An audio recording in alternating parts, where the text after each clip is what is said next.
Bab 1251. Bab 1251, target yang mencurigakan. Presiden Pang, jangan khawatir, kata Zhao Yu kepada Pang Zihui di ruang interogasi dengan ekspresi berwibawa. Tanpa bukti yang kuat, kami tidak akan pernah bersalah padamu. Jadi, saya harap Anda dapat bekerja sama dengan kami. Jika Anda dapat membantu kami menemukan pembunuh yang sebenarnya, kami dapat membuktikan bahwa Anda tidak bersalah, bukan? Detektif Zhao, aku tahu kau telah memecahkan banyak kasus besar, dan kau sangat terkenal. Pang Zihui hampir menangis. Ia segera membungkuk kepada Zhao Yu dan berkata, aku benar-benar tidak membunuh siapapun. Jangan khawatir, selama aku tahu, aku akan memberitahumu. Baiklah, itu bagus. Zhao Yu mengangguk puas dan berkata, Presiden Pang, saya ingin bertanya lagi, ketika peti mati gantung digali pada tahun 1985, bagaimana situasinya? Berapa banyak orang yang berpartisipasi dalam penggalian? Ayo. Pang Zihui menggaruk kepalanya dan berpikir lama, lalu menjawab dengan serius, ada banyak sekali. Biro Peninggalan Budaya Provinsi dan Kota, museum, staf konstruksi, dan beberapa pakar dan cendekiawan dari daerah lain, wartawan media, dan sebagainya. Setidaknya ada 200 atau 300 orang. Oh, Zhao Yu berpikir sejenak, lalu bertanya, jika aku ingin tahu daftar orang-orang ini secara pasti, bisakah kau membantuku menemukannya?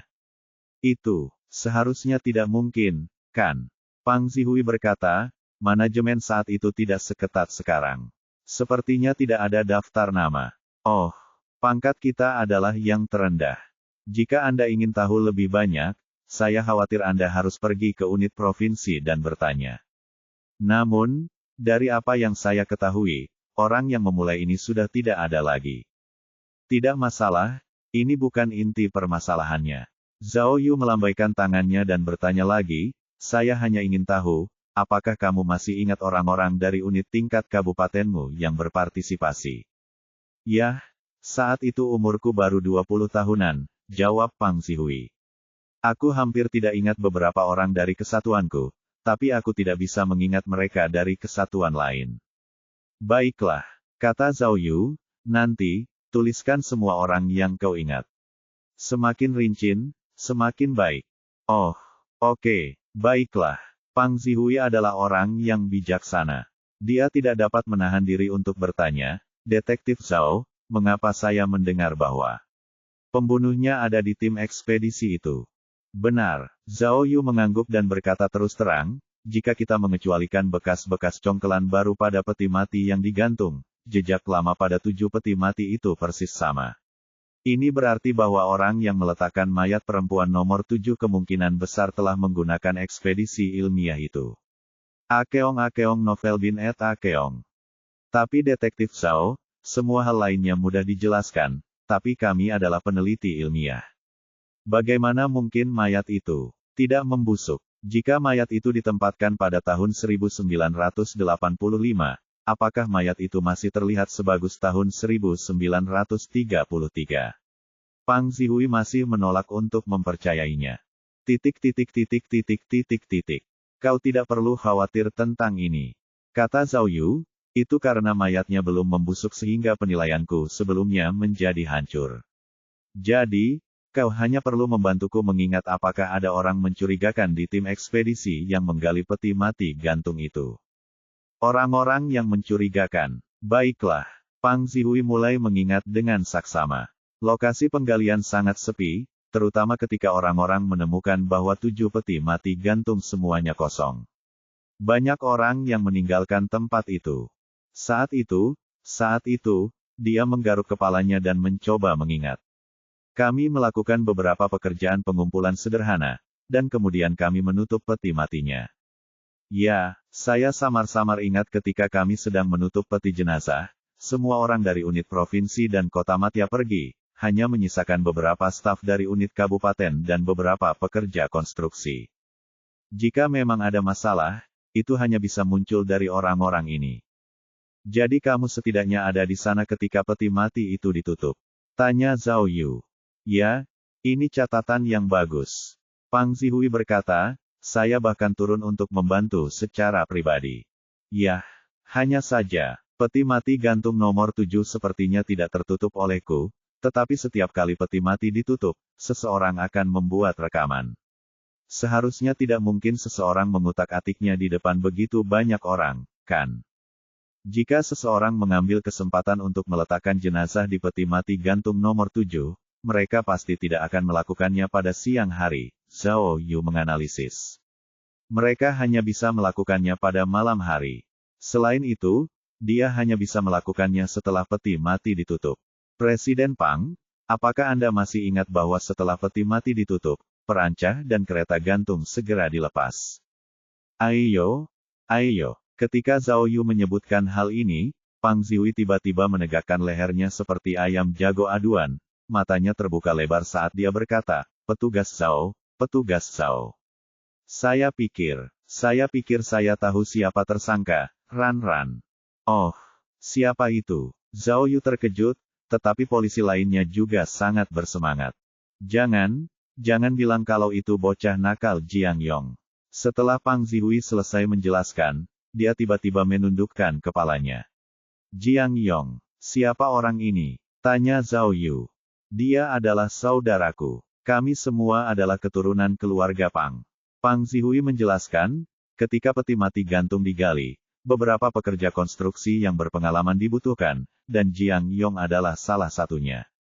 Saya punya kesan tentang dia karena kami saudara. Jiang Yong 1 atau 2 tahun lebih muda dariku. Setelah putus sekolah menengah, dia bekerja di lokasi konstruksi. Entah mengapa, dia juga ikut serta dalam penggalian peti mati gantung. Yang paling penting adalah, kata Pang Zihui, karena dia memiliki lengan yang kuat dan masih muda, dari membangun perancah hingga menaiki kereta gantung untuk membuka peti mati, dia selalu menjadi kekuatan utama tim konstruksi. Ketika Anda menyebutkan perancah, saya baru ingat, kata Pang Zihui. Saat itu, karena kami tidak menemukan apapun di 7 peti mati gantung, misi penelitian ilmiah kami hanya dapat dianggap selesai lebih awal. Pada hari kami menutupi peti mati, hari sudah mulai larut. Saya hampir tidak ingat bahwa perancah itu tidak langsung dilepas di tempat kejadian. Tampaknya perancah itu dilepas 1 atau 2 hari kemudian. Saya tidak bisa memberi Anda kesan yang spesifik. Mengenai pekerjaan pembersihan setelah peti mati ditutup, saya tidak ikut serta. Tapi, Jiang Yong dan rekan-rekannya seharusnya menonton sampai akhir. Jiang Yong, Zhao Yu memikirkan nama itu dan bertanya, Presiden Pang, apakah Anda masih berhubungan dengan orang ini? Ya, kata Pang Zihui. Dia sekarang menjadi penjaga keamanan di Biro Air. Aku bahkan melihatnya di pesta pernikahan beberapa hari yang lalu. Mendengar ini, Zhao Yu segera memberi isyarat ke kaca satu sisi. Ran Tao tiba-tiba mengerti dan segera menarik Kapten Xiong Wendong untuk menangkap pria itu. Presiden Pang, Anda baru saja mengatakan bahwa, selain Pang Yong, dia memiliki sekelompok rekan kerja, Zhao Yu bertanya lagi. Ada berapa banyak dari mereka? Apakah Anda mengenal salah satu dari mereka? Saya tidak mengenali mereka lagi. Total ada 6 atau 7 orang. Mereka semua masih sangat muda saat itu. Pang Zihui berkata, tidak masalah. Kamu bisa mencari Jiang Yong dan bertanya padanya. Dia pasti tahu. Oh, gumamnya khawatir, kuharap. Itu bukan ulah anak itu. Jiang Yong adalah orang yang jujur. Dia tidak banyak bicara, jadi menurutku dia tidak akan membunuh siapapun. Lalu, bagaimana keadaan keluarganya sekarang? Zhao Yu bertanya lagi. Justru karena dia tidak suka bicara, dia masih sendiri meskipun awalnya dia cukup kuat. Kurasa dia punya beberapa saat dia masih muda, tetapi tidak ada yang berhasil. Mungkin pihak lain menganggapnya terlalu membosankan. Oh, dia tidak pernah menikah. Zhao Yu merenung sejenak, merasa bahwa Jiang Yong bahkan lebih mencurigakan. Bab 1252. Bab 1252, Bab 1251 Bibi Buyut. Presiden Pang. Setelah berpikir sejenak, Zhao Yu menunjuk foto mayat perempuan nomor 7 dan bertanya kepada Pang Zihui. Kami telah memastikan bahwa mayat perempuan nomor 7 adalah keturunan keluarga Pang, sama seperti Anda. Dia juga merupakan pewaris generasi ke-7 atau ke-8. Kalau begitu, pikirkan baik-baik. Pernahkah kau mendengar ada putri keluarga yang meninggal atau hilang? Zhao Yu mengingatkannya, dan saat peti mati gantung digali. Mendengar isyarat Zhao Yu, Pang Zihui menegakkan lehernya dan berkata dengan penuh semangat, Detektif Zhao, meskipun aku tidak tahu tentang mayat wanita nomor 7, mungkin ada seseorang yang tahu. Siapa itu? Mata Zhao Yu berbinar. Bibi buyutku, kata Pang Zihui dengan serius, mungkin tahu. Kamu masih punya bibi besar. Zhao Yu terkejut. Berapa umurnya? Tidak, itu bibi buyut anak-anak. Pang Zihui menjelaskan. Bibi buyut anak-anakmu? Zhao Yu mengerutkan kening. Bukankah itu bibi buyutmu? Ya. Pang Zihui mengangguk cepat dengan wajah memerah. Aku sudah biasa mengatakan itu. Maafkan aku.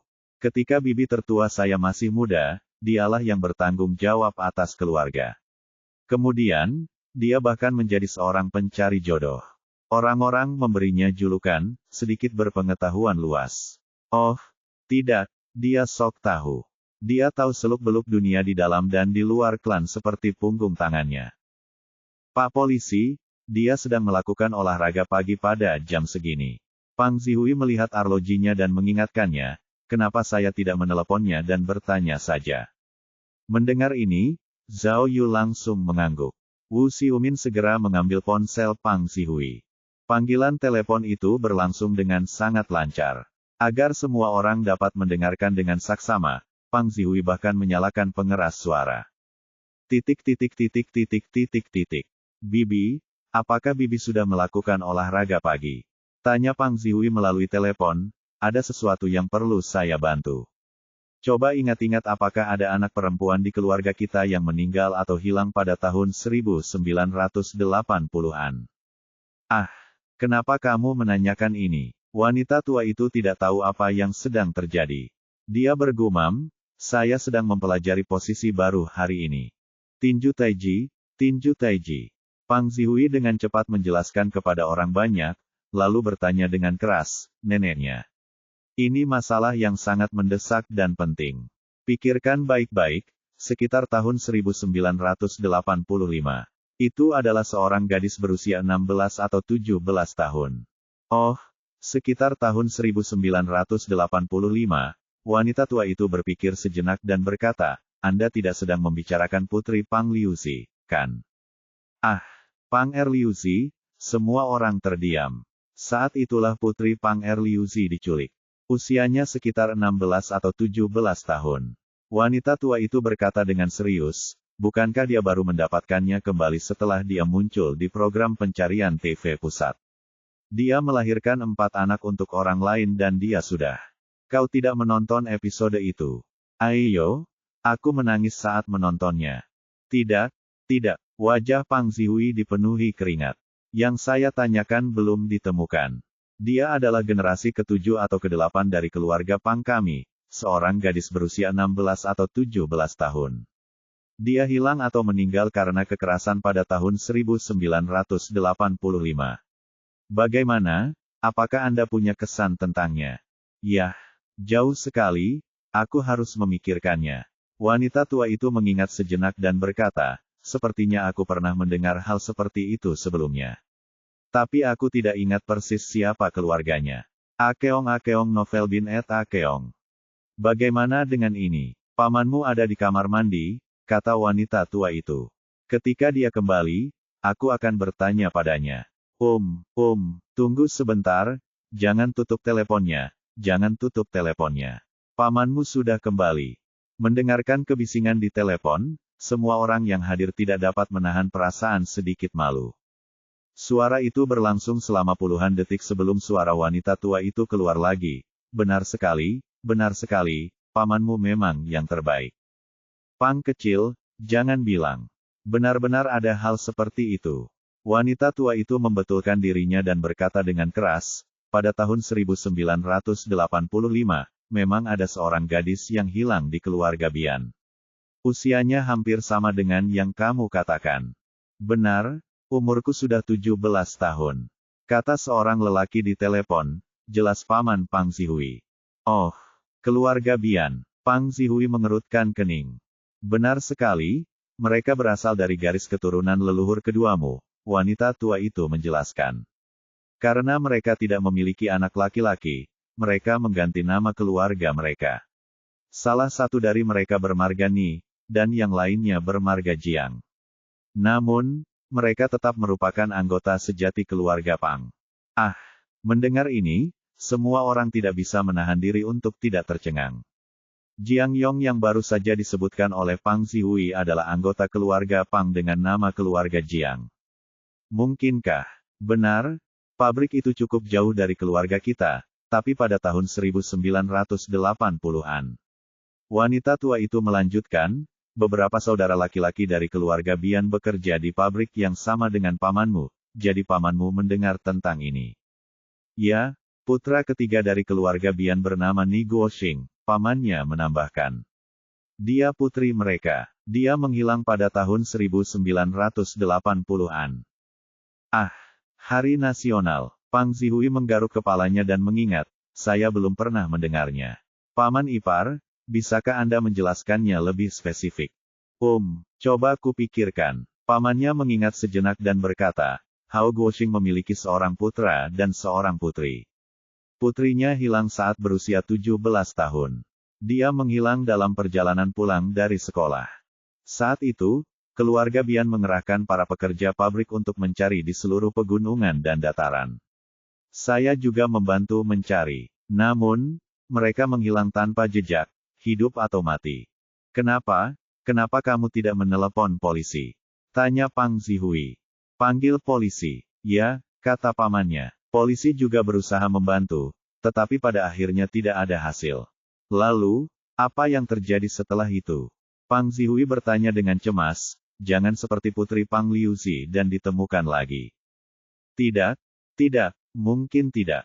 Paman pertama berkata dengan yakin, keluarga Hao Guoxing punya saudara di Malaysia, tetapi mereka pindah tidak lama kemudian.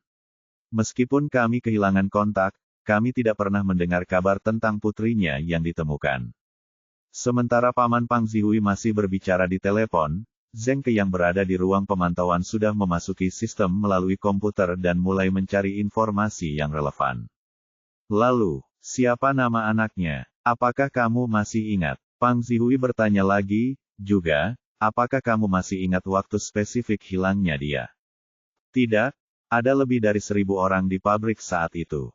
Kalau bukan karena mereka ada hubungan darah, bagaimana dia bisa tahu nama putrinya? Kurasa tidak. Aku pernah melihatnya sebelumnya. Paman pertama menjawab. Tapi, aku kenal beberapa orang yang kenal dengan Hao Guoxing. Kamu bisa bertanya kepada mereka. Saat dia berbicara, pamannya memberi Pang Zihui beberapa nama, beberapa di antaranya diketahui Pang Zihui. Ketua tim. Pada saat ini, Zheng Ke membuka pintu ruang interogasi, memegang komputernya sambil berkata, saya menemukan beberapa informasi tentang Hao Guoxing. Mereka memang tinggal di Malaysia. Saya sudah menemukan cara yang efektif untuk menghubungi mereka. Haruskah kita menghubungi mereka sekarang? Baiklah. Zhao Yu mengangguk setuju. Akan tetapi, saat Zhao Yu baru saja mengangguk, telepon genggamnya tiba-tiba berdering. Ketua tim, ada masalah. Telepon itu dari Rantau, dan suaranya terdengar sangat mendesak. Petugas terkait di Biro Konservasi Air mengatakan bahwa Jiang Yong sudah tidak masuk kerja selama beberapa hari. Dia tidak meminta cuti, tidak mengatakan apapun, dan sekarang dia bahkan tidak bisa menghubungi teleponnya. Si tua bangka ini tidak akan lari, kan? Bab 1253. Bab 1253, ada pertanyaan lagi. 10 menit kemudian, Zhao Yu dan yang lainnya kembali ke kantor kelompok investigasi khusus. Ketua tim, Wu Xiumin adalah orang pertama yang berbicara. Surat perintah penangkapan telah dikeluarkan, dan Provinsi Fulai sedang memobilisasi pasukan polisi untuk membantu penyelidikan bersama. Jiang Yong tidak punya banyak saudara, kata Cui Lisu. Tapi dia punya saudara perempuan di Kabupaten Wuking. Tao sudah memanggil polisi untuk mencarinya. Akeong novel bin et Akeong. Zhao Yu mengangkat tangannya dan berkata, juga, Ekstrak DNA saudara perempuannya dan bandingkan dengan sampel di bawah kuku mayat wanita nomor 7. Lihat apakah Jiang Yong memenuhi standar tersangka. Ya, Cui Lizu setuju dan segera pergi menghubungi Rantau. Hari ketika Jiang Yong melarikan diri, Zhao Yu mengambil pena dan menulis di papan tulis, lalu berkata, itu adalah hari ketika mayat wanita di peti mati gantung ditemukan. Orang ini tahu kalau kertas tidak dapat menahan api, jadi dia kabur duluan, kan? Cek.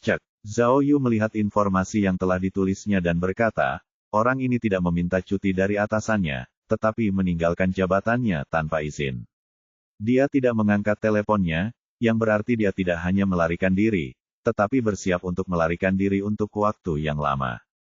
Sudah begitu banyak hari berlalu, mereka seharusnya berlari sangat jauh, kan?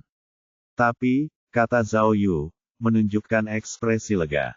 Karena ini, itu menunjukkan bahwa orang ini tidak terlalu licik. Wu Xiumin, Zhao Yu mengangkat alisnya dan bertanya kepada Wu Xiumin, apakah kamu ingin bertaruh? Jika orang ini tidak dibunuh untuk menutup mulutnya, Jiang Yong akan ditangkap dalam waktu kurang dari sehari. Apakah kamu percaya padaku? Aku tidak mau bertaruh denganmu. Wu Xiumin memahami sifat keras kepala Zhao Yu, jadi dia segera mengganti topik pembicaraan dan bertanya, Ketua tim, kalau begitu, di mana Presiden Pang Zihui?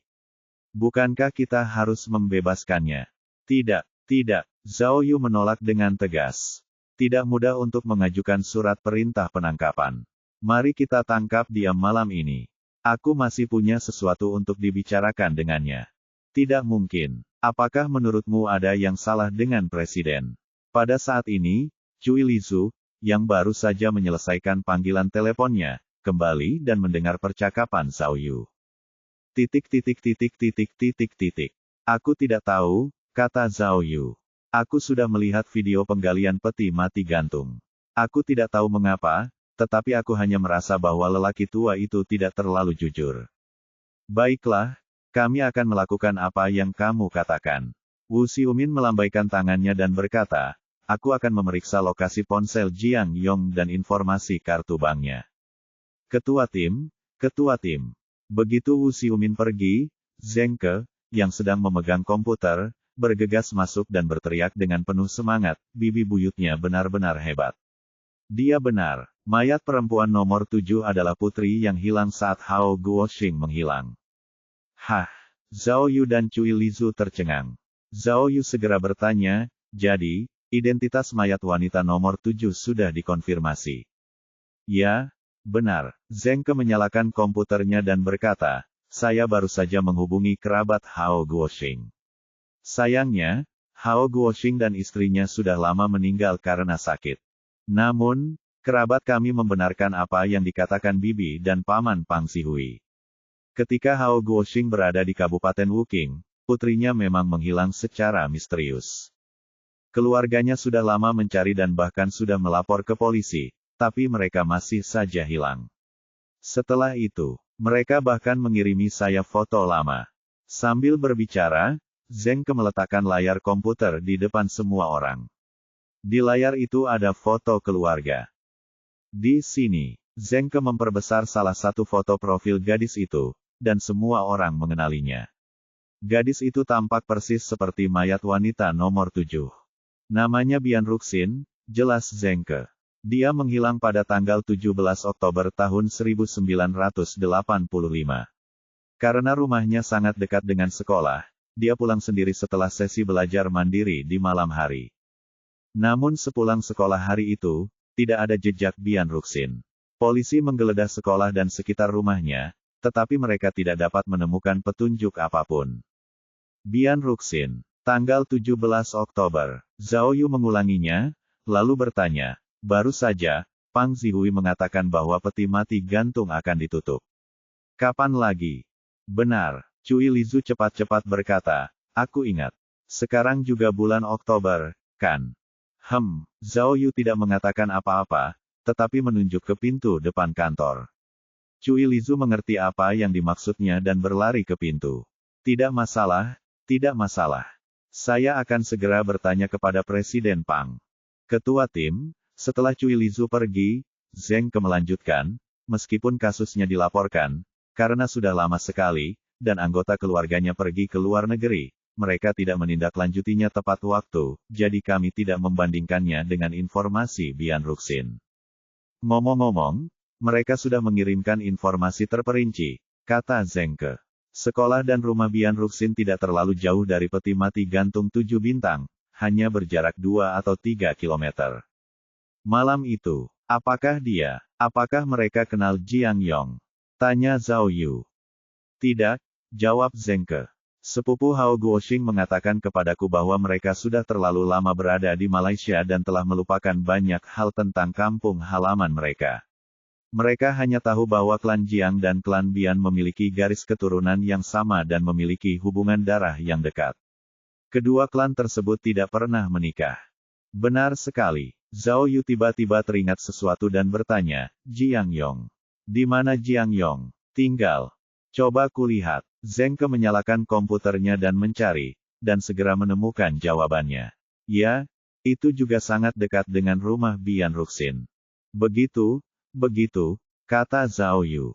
Selama penyelidikan ilmiah pada peti mati gantung, pada malam ketika peti mati hendak disegel, sesuatu mungkin telah terjadi antara Jiang Yong dan Bian Ruxin.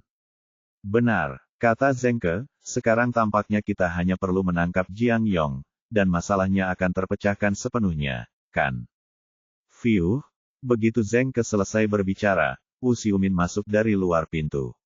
Ketua tim, untungnya, aku tidak bertaruh denganmu. Seperti yang kau katakan, Jiang Yong pergi ke ATM untuk menarik uang sebelum dia pergi.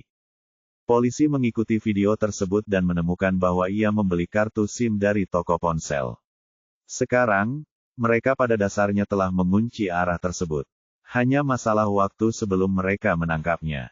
Bos, sebelum dia bisa menyelesaikannya, Cui Lizu sudah bergegas kembali ke kantor. Presiden Pang berkata bahwa hari peti mati ditutup adalah tanggal 17 Oktober. Itu tidak mungkin salah.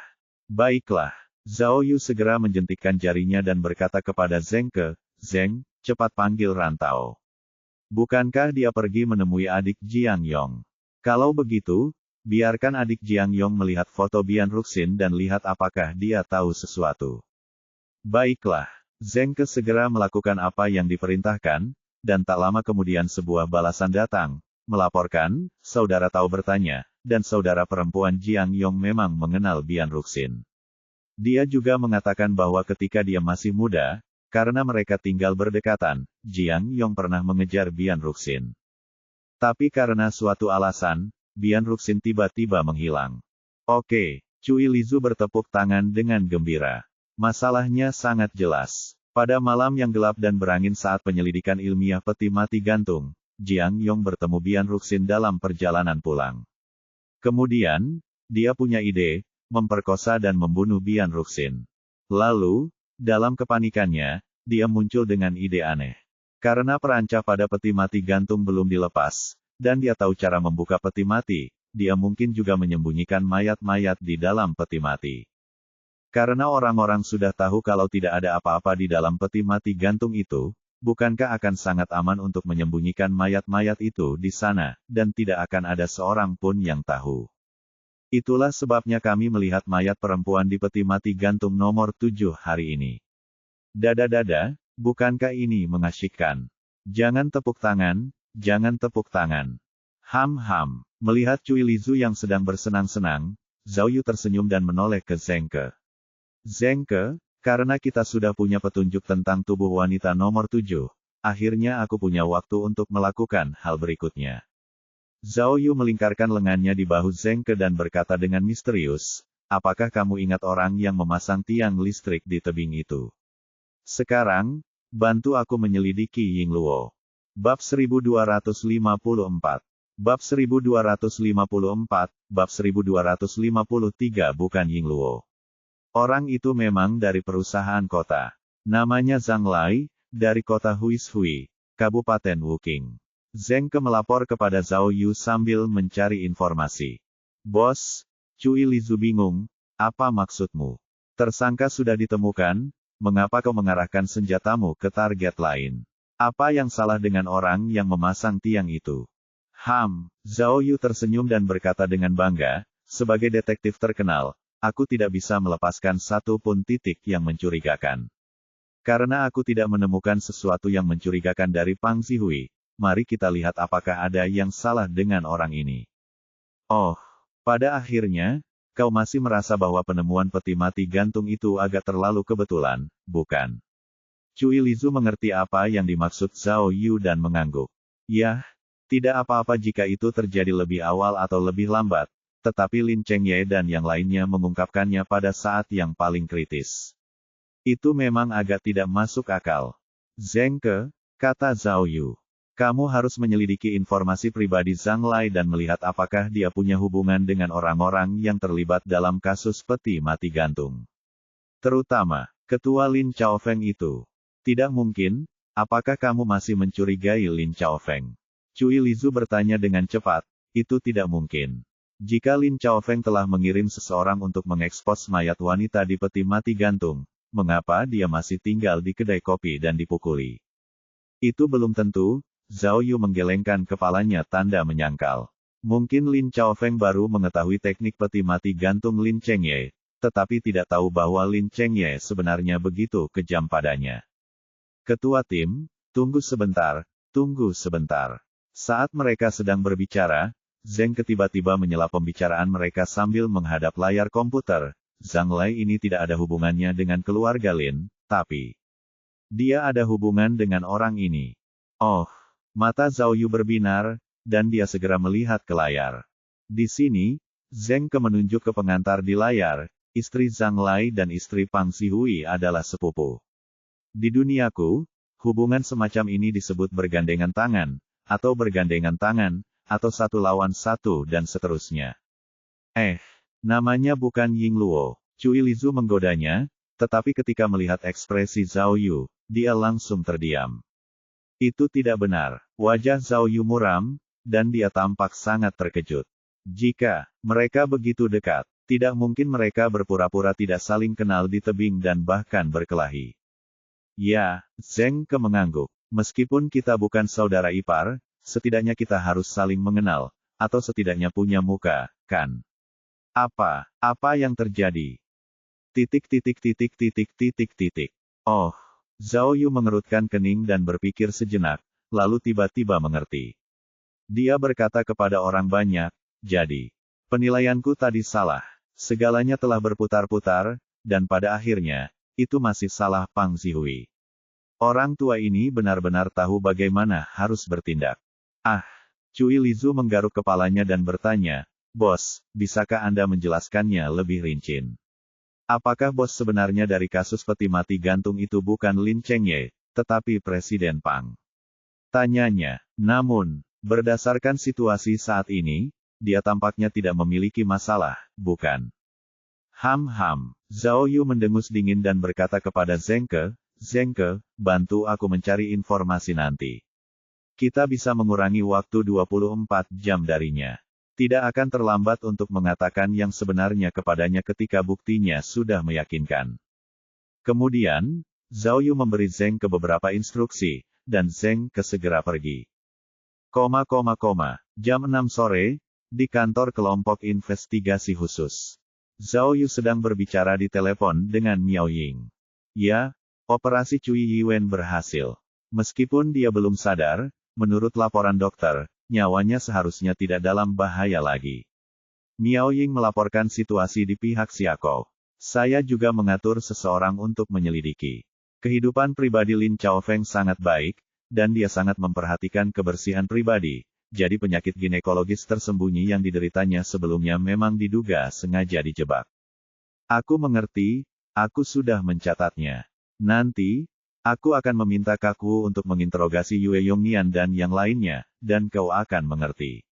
Zhao Yu mengangguk, lalu bertanya, jadi, bagaimana dengan hal yang aku minta kau selidiki?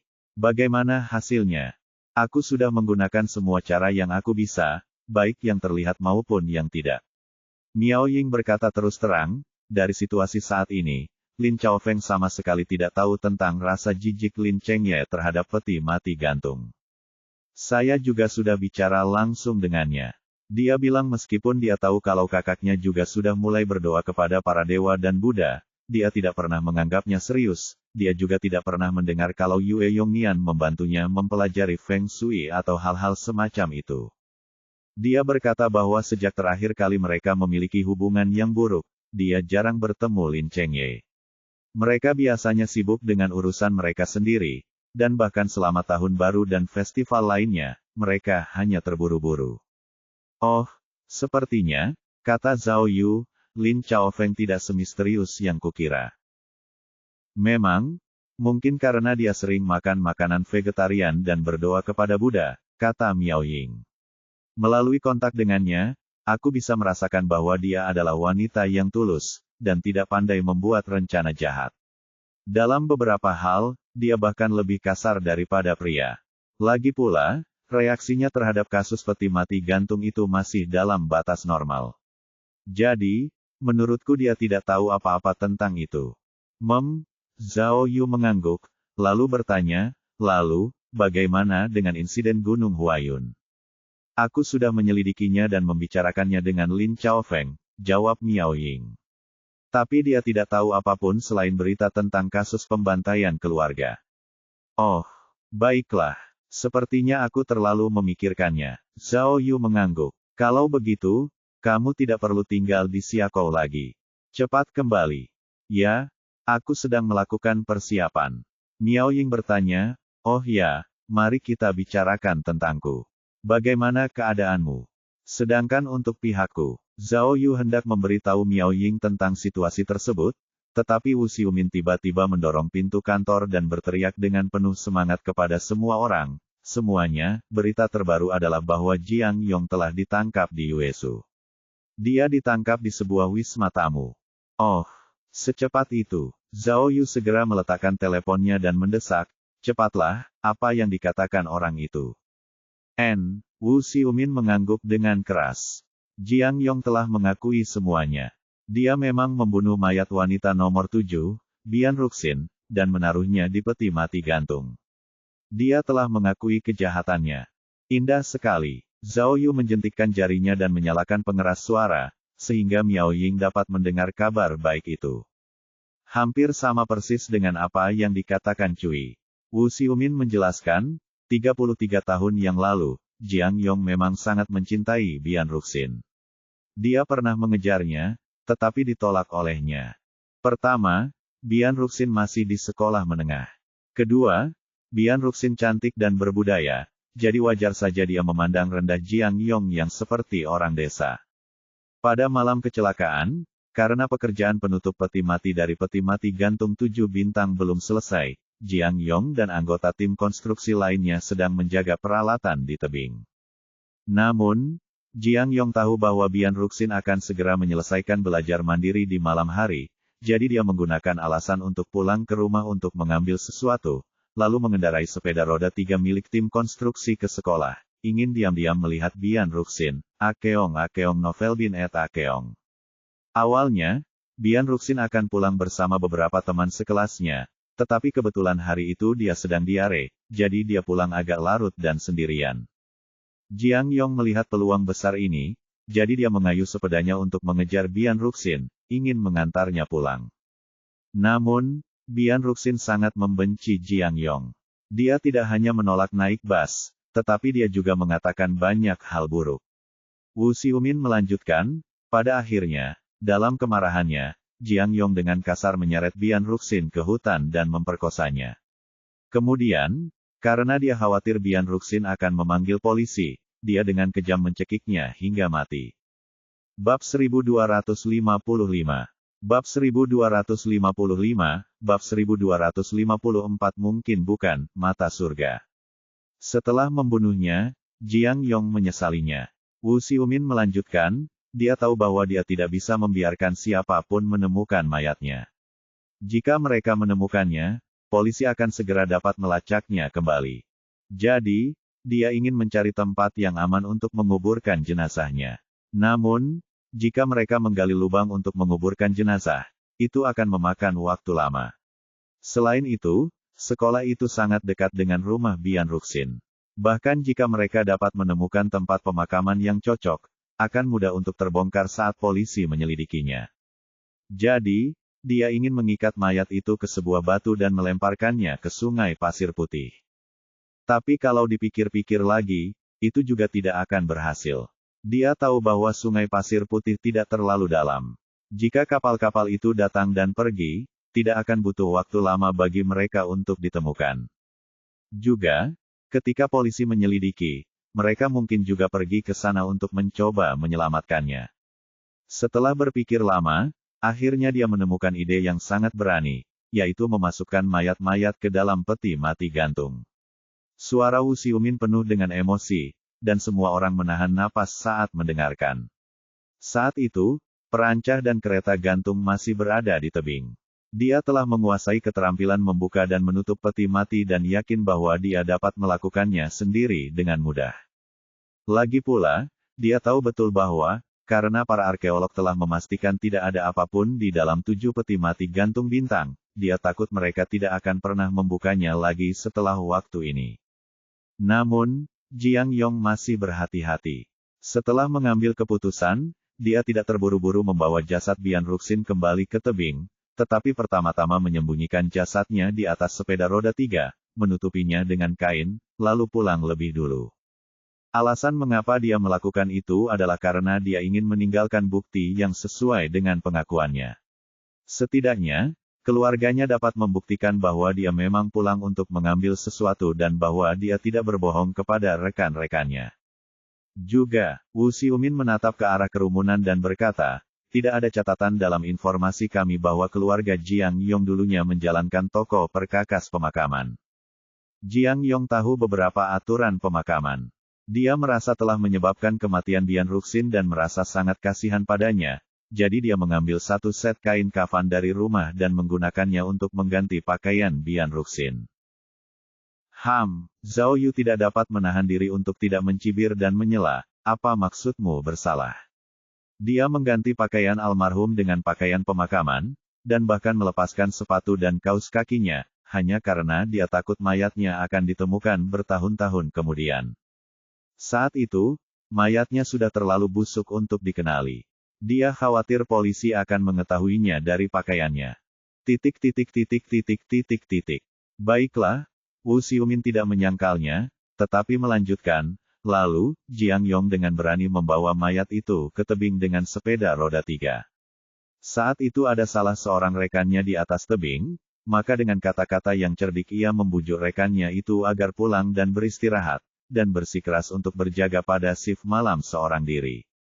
Rekan kerjanya tentu saja tidak sabar untuk segera pulang dan tidur, jadi dia pergi lebih awal, meninggalkan Jiang Yong sendirian. Wu Xiumin berkata, lalu, Jiang Yong menunggu hingga tengah malam sebelum dia diam-diam membawa tubuh Bian Ruxin menuruni tebing dan meletakkannya di peti mati gantung ketujuh. Pada saat itu, peti mati gantung ketujuh adalah yang paling awal digali, dan tutup peti mati sudah ditutup. Jiang Yong menggunakan keterampilannya untuk membuka peti mati lagi, memasukkan tubuh ke dalamnya, dan kemudian menutupi peti mati lagi. Jiang Yong juga mengatakan bahwa keesokan harinya, ketika orang-orang sedang berurusan dengan peti mati gantung lainnya, dia dalam keadaan kaget. Dia khawatir dia akan membocorkan rahasianya dan ditemukan oleh orang lain. Saat dia sedang bekerja, dia dalam keadaan tidak sadarkan diri dan hampir terjatuh dari kereta gantung. Pada akhirnya, baru setelah semua peti mati gantung ditutup, perancah, dan kereta gantung disingkirkan dari tebing, hatinya yang tergantung akhirnya merasa tenang.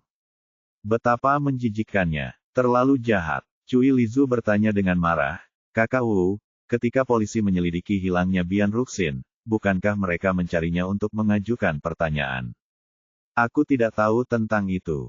Wu Xiumin berkata dengan menyesal, tetapi, saat itu, ada kamera pengintai di mana-mana, dan teknologinya belum semaju sekarang. Lagi pula, tebing, sekolah, dan tempat tinggal mereka semuanya adalah pegunungan dan hutan. Jumlah penduduknya sangat sedikit, dan tempatnya sangat terpencil.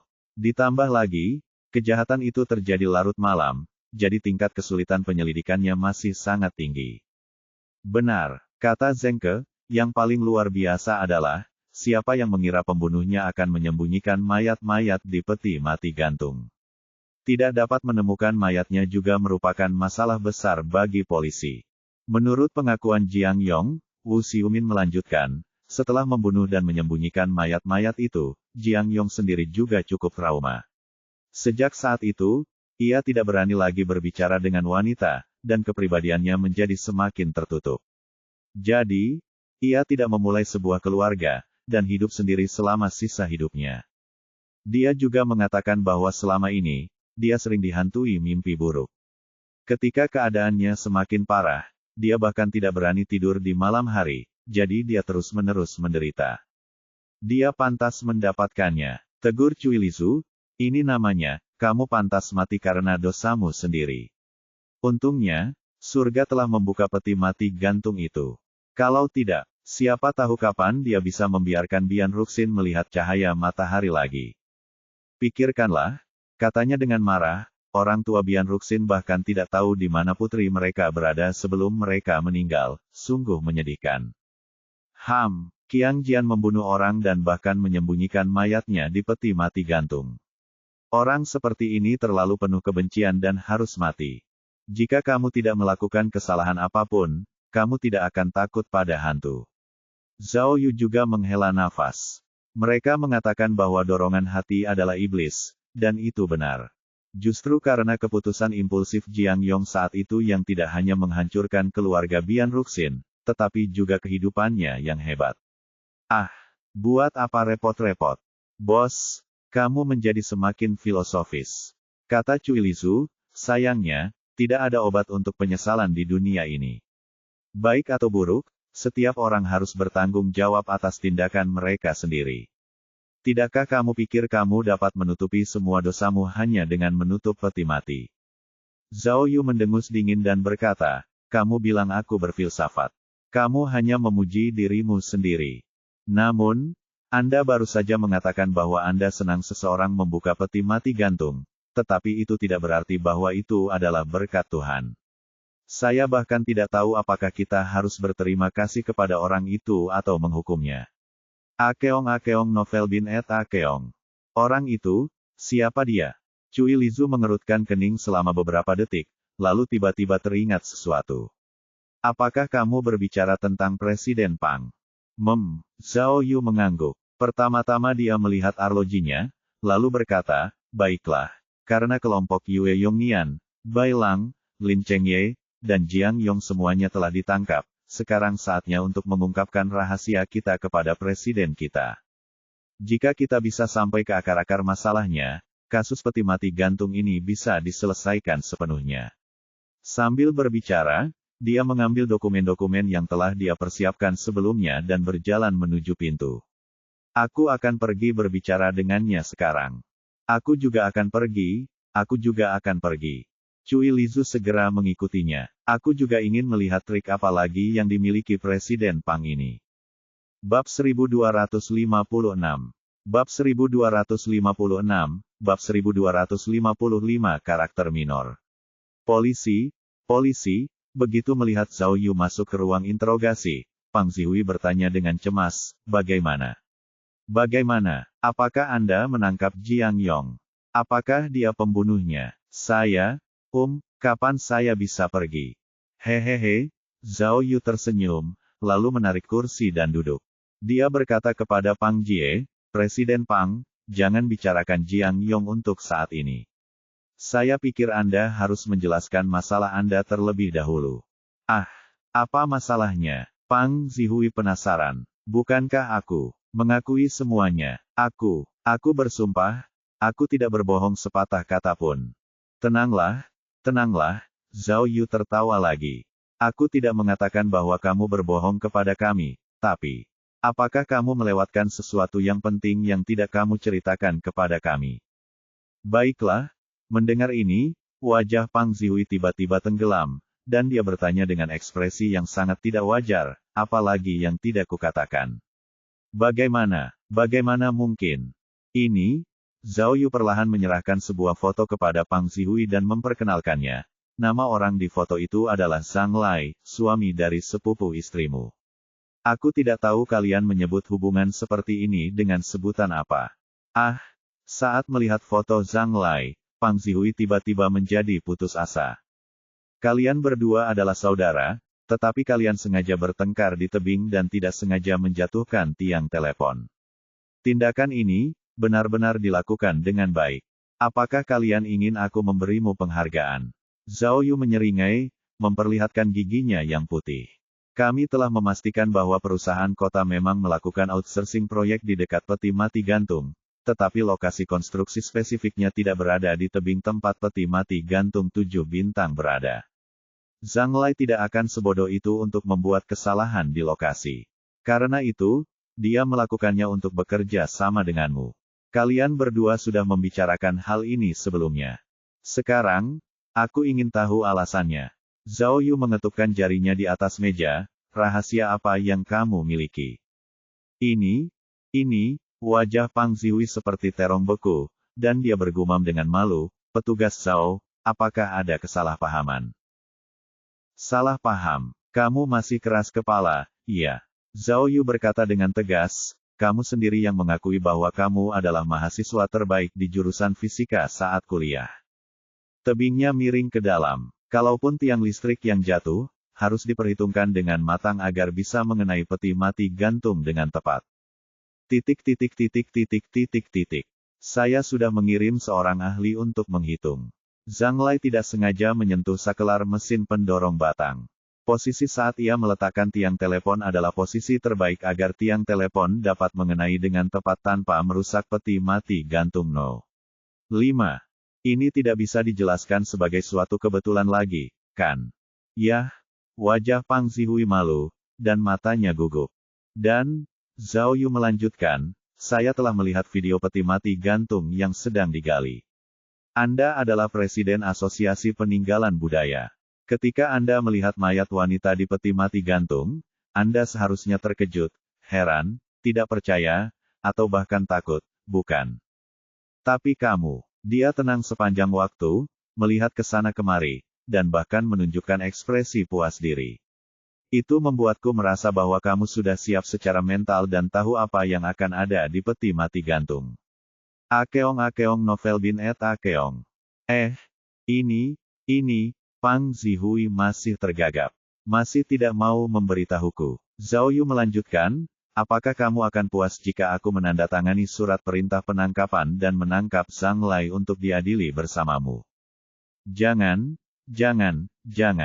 Tolong jangan. Aku mohon padamu. Baiklah. Aku akan memberitahumu. Pang Zihui mengatur kata-katanya dengan penuh semangat, lalu berkata dengan linglung, kamu benar-benar detektif yang hebat. Kupikir kamu hanya akan fokus pada kasus-kasus besar dan penjahat, dan tidak pada kami. Apa maksudmu dengan itu? Zhao Yu terkejut. Sebagai detektif paling terkenal, tentu saja aku tidak bisa melewatkan detail apapun. Kalau tidak, menurutmu bagaimana aku memecahkan semua kasus sebelumnya? Apakah karena keberuntungan? Tidak, bukan itu maksudku. Maksudku, Pang Zihui cepat-cepat menjelaskan. Kau sudah menangkap Lin Chengye dan gerombolan penjahatnya. Kupikir kau tidak akan memikirkan lagi bagaimana mayat perempuan di peti mati gantung itu ditemukan. Benar-benar lelucon. Zhao Yu tertawa. Aku sudah memikirkanmu sejak awal. Hanya saja aku terlalu sibuk dan tidak punya waktu untuk mengurusmu. Baiklah, cepatlah dan jelaskan. Tidak ada gunanya membuang-buang waktu. Bagus. Pang Zihui menyeka keringat dingin dari dahinya dan mendesah. Petugas, saya bersalah. Jika saya tahu bahwa peti mati gantung memiliki efek ajaib untuk mencegah mayat membusuk, saya tidak akan menggunakan tiang listrik untuk menghancurkannya bahkan jika saya harus mempertaruhkan nyawa saya. Hatiku sangat sakit, sulit untuk membayangkan, bahwa mayat yang telah berada di sana selama lebih dari 30 tahun masih tampak begitu hidup. Ini akan menjadi berita yang sensasional bahkan di seluruh komunitas ilmiah. Aku benar-benar konyol. Hei, jangan konyol. Zhao Yu mengingatkannya, mari kita langsung ke intinya, oke. Bagaimana kamu tahu kalau ada masalah dengan peti mati gantung? Pang Zihui menggelengkan kepalanya dan berkata, bukankah aku sudah memberitahumu sebelumnya? Baik untuk alasan publik maupun pribadi, aku selalu memiliki minat yang kuat pada peti mati gantung 7 bintang. Selama bertahun-tahun, aku telah menulis sedikitnya 7 makalah dan memulai 3 diskusi akademis. Jadi, saya sangat khawatir dengan peti mati gantung itu, dan saya akan pergi ke tebing untuk melihatnya setelah beberapa saat. Itu hampir menjadi kebiasaan. Tetapi, mungkin pada suatu hari setelah tahun baru, saya tiba-tiba menemukan bahwa ada sesuatu yang salah dengan peti mati dari 4 peti mati gantung pertama. Lanjutnya, Pang Zihui mengingat dengan serius, posisi tutup peti mati tampaknya telah bergeser beberapa sentimeter keluar. Itu tidak sama dengan 3 peti mati di belakang. Awalnya, saya pikir saya hanya berhayal, jadi saya mencari informasi sebelumnya dan melakukan perbandingan terperinci. Baru kemudian saya mengetahui bahwa 4 peti mati pertama memang berbeda dari sebelumnya. Saya menduga ada yang menyentuh peti mati gantung itu. Saya sempat berpikir untuk melaporkannya kepada pemimpin, tetapi setelah dipikir-pikir lagi, saya sadar bahwa melaporkannya kepada pemimpin hanya berdasarkan selisih beberapa sentimeter saja tidak cukup. Lagi pula, aku tahu betul bahwa peti mati gantung itu kosong. Ini adalah fakta yang sudah diketahui banyak orang. Tidak mungkin bagi pencuri makam untuk berkunjung. Tetapi, aku masih khawatir, jadi, mata Pang Zihui tiba-tiba meredup, dan dia berkata dengan takut-takut, untuk mengetahui apa yang sedang terjadi, aku menempatkan kamera lapangan dengan penglihatan malam di hutan di seberang tebing. Saya mengikat kamera ke batang pohon besar, dan saya mengganti baterainya setiap hari dan menonton videonya. Hasilnya, itu terjadi setengah bulan yang lalu. Ketika saya menyalakan kamera untuk menonton videonya, saya melihat sebuah kapal kargo, sebuah truk tangga, dan seluruh proses mereka bermain trik dan memasukkan mayat ke dalam peti mati gantung. Mendengar ini, Zhao Yu hampir tidak bisa menahan diri untuk tidak meninjunya. Dia mengutuk, "Bajingan. Dengan kata lain, kamu sudah tahu apa yang sedang terjadi. Mengapa kamu tidak mengatakannya lebih awal?" Bab 1257. Bab 1257, hal terakhir. Pak Polisi, bukankah saya baru saja memberitahu Anda? Saya hanya orang kecil. Pang Zihui berkata dengan polos, mengapa saya tidak menyerahkan rekaman video saya dan membiarkan polisi menangkapnya? Saat pertama kali kita bertemu, tidakkah kau lihat aku ragu untuk mengatakan sesuatu? Pang Zihui menggelengkan kepalanya tanpa daya. Jika aku mengaku padamu saat itu, aku tidak akan diborgol seperti ini. Aku tidak melihatnya, Zhao Yu menggelengkan kepalanya. Aku hanya melihatmu sedikit gugup saat berbicara denganku, tapi aku khawatir tidak banyak orang yang tidak gugup saat berbicara denganku. Pang Zihui mengangguk acuh tak acuh, lalu berkata, Anda mungkin tidak tahu ini, tetapi grup Yun Hai sangat terkenal di provinsi kami. Saya mengenali dari video bahwa kapal itu milik grup Yun Hai. Setelah saya melihat videonya, saya tercengang. Saya bertanya-tanya bagaimana saya bisa menemukan hal aneh seperti itu. Saya dapat melihat bahwa mereka membuka peti mati gantung dan memasukkan seseorang ke dalamnya. Itu manusia. Lagi pula, mereka mengenakan kain kafan yang hanya bisa dikenakan oleh orang mati. Siapa tahu, jika mereka mencoba membunuh kita. Pang Zihui tergagap, aku hanya sosok kecil. Aku tahu bahwa grup Yun Hai punya banyak cara. Jika aku membawa video itu ke kantor polisi dan melaporkannya, aku takut. Aku takut. Kau takut akan pembalasan dendam mereka, bukan? Zhao Yu memutar matanya ke arahnya dan mengumpat dalam hatinya, dia benar-benar memiliki mentalitas orang biasa. Aku tidak kenal Lin Chengye, tapi aku tahu bahwa karena dia berani menggunakan kapal kargo milik grup Yun Hai dan memasukkan orang ke dalam peti mati gantung, dia pastilah seorang bos besar yang sangat kuat. Saya khawatir video saya buram, dan bahkan jika saya mengungkapnya, saya mungkin tidak dapat membuatnya dihukum. Pada akhirnya, saya telah merusak rencananya, dan dia pasti tidak akan mengampuni saya. Aku hanya seorang pekerja kantoran, karyawan biasa yang gajinya pas-pasan. Aku tidak mampu menyinggung mereka. Tidak berlebihan jika kukatakan bahwa jika mereka menggerakkan jari-jari mereka, mereka mungkin akan kehilangan nyawa mereka. Ada banyak peti mati gantung di Gunung Woking. Aku takut aku akan dimasukkan ke dalam peti mati gantung lainnya oleh mereka lain kali. Lihat saja dirimu. Mendengar penjelasan Pang Zihui, Zhao Yu marah sekaligus geli. Dia telah meramalkan banyak kemungkinan, tetapi dia tidak menyangka kenyataan akan seperti ini. Itu semua karena kepengecutan Pang Zihui. Saya tahu. Saya tidak melaporkan apa yang saya ketahui. Saya menghalangi keadilan. Saya bersalah, petugas. Pang Zihui berkata dengan tulus, tetapi seperti yang Anda lihat, saya tidak memilih untuk tetap diam dalam menghadapi kekuatan jahat. Apakah ini bisa dianggap sebagai kesalahan? Bisakah Anda? Akeong novel bin et Akeong. Kau bisa, dasar brengsek. Zhao Yu memarahi, apa kau tahu berapa banyak tenaga dan waktu yang telah kau buang untukku? Demi menangkap Lin Chengye, aku bahkan menabrakkan kapal pesiarku ke vilanya dan hampir kehilangan nyawaku. Jika kamu memberiku video itu lebih awal, kamu tidak akan membuat keributan sebesar ini. Ya, kau benar. Aku bersalah. Pang Zihui buru-buru membungkuk dan memohon belas kasihan. Ia menjelaskan, sebenarnya, ketika kita berbicara di tebing, aku sengaja mengingatkanmu bahwa aku menyebutkan Sungai Baisa lebih dari sekali. Sungai Baisa adalah agar kau mulai memikirkannya. Pikirkan, pantatku. Zhao Yu meraung, cepat dan katakan padaku, bagaimana kau melakukan hal itu dengan kakimu? Aku akan memberitahumu. Pang Zihui begitu takut hingga dia hampir mengalami kram. Dia segera menjawab, semakin aku pulang, semakin tertekan aku. Aku pikir jika aku tidak membela mereka, orang-orang jahat itu akan lolos dengan perbuatan jahat mereka.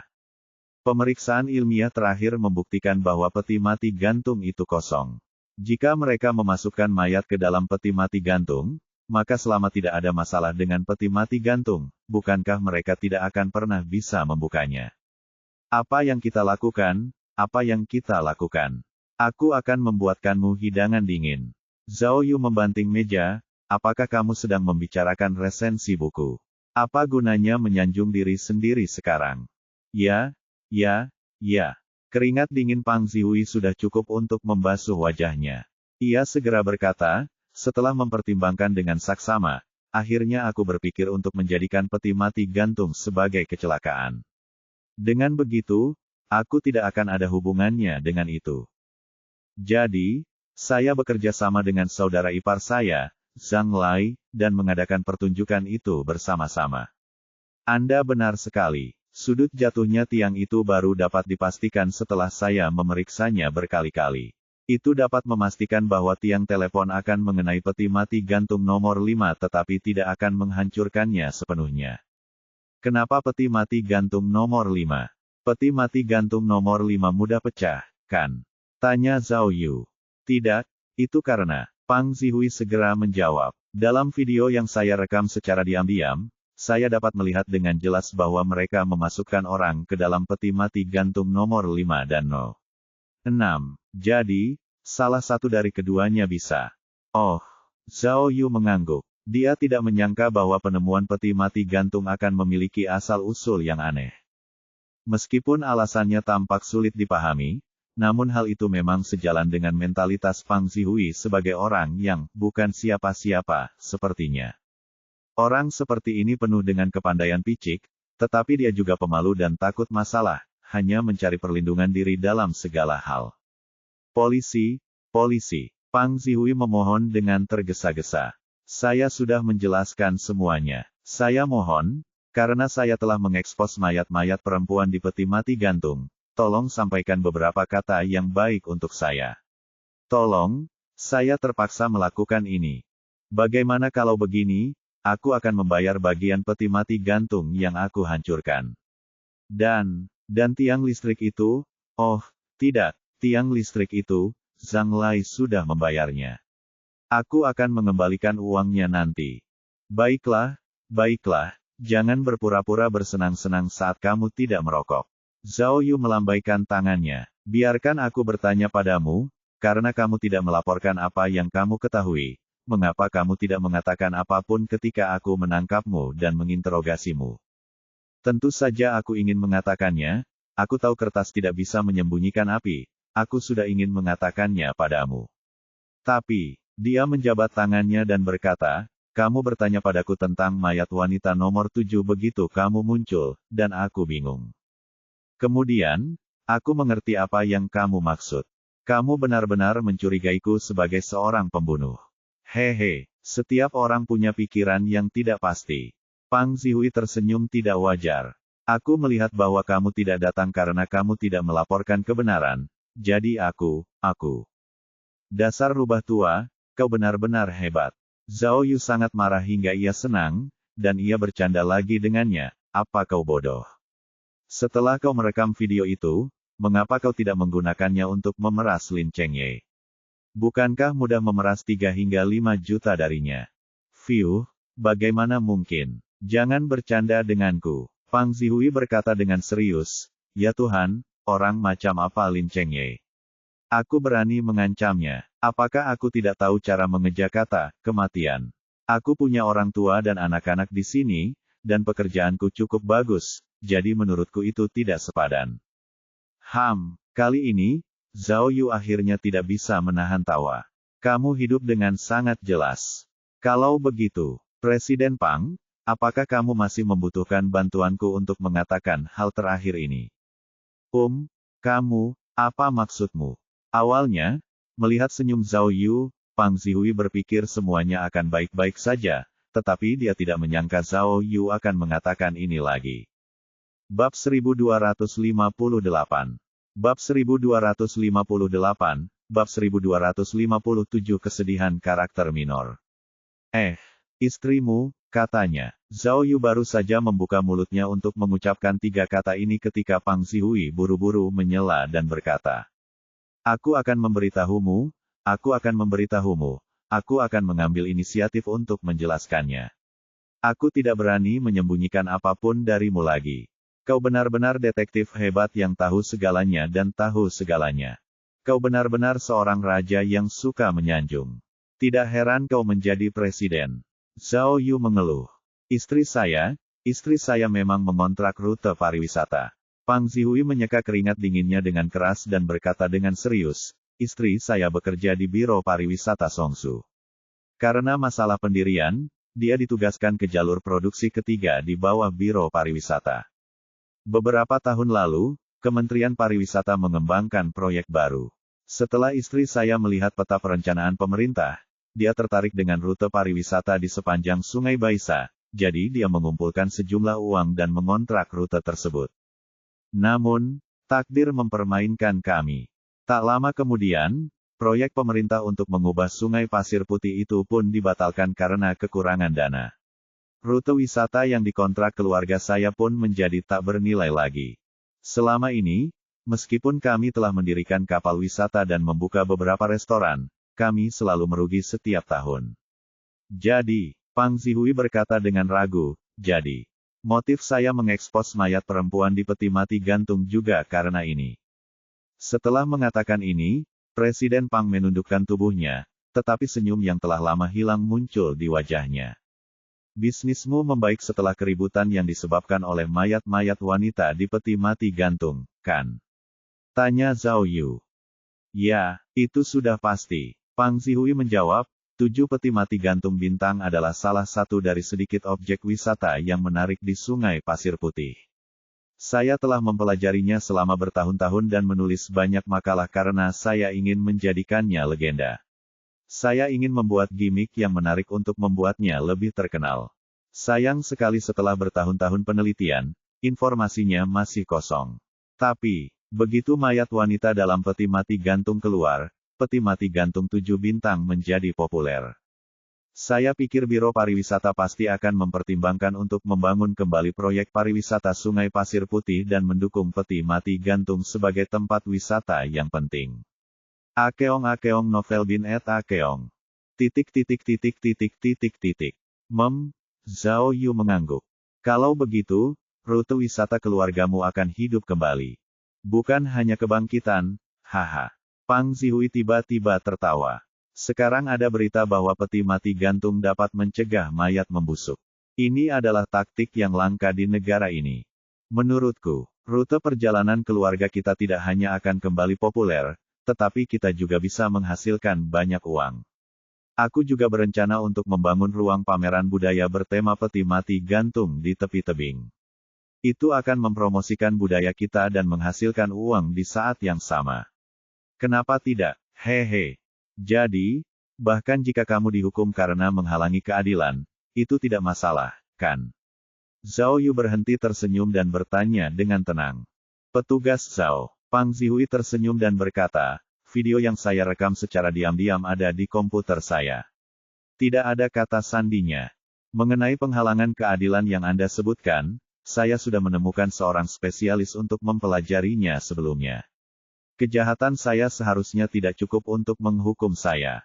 Paling-paling, saya akan kehilangan pekerjaan saya. Jadi, saya siap mengundurkan diri, lalu mengembangkan industri pariwisata bersama istri saya.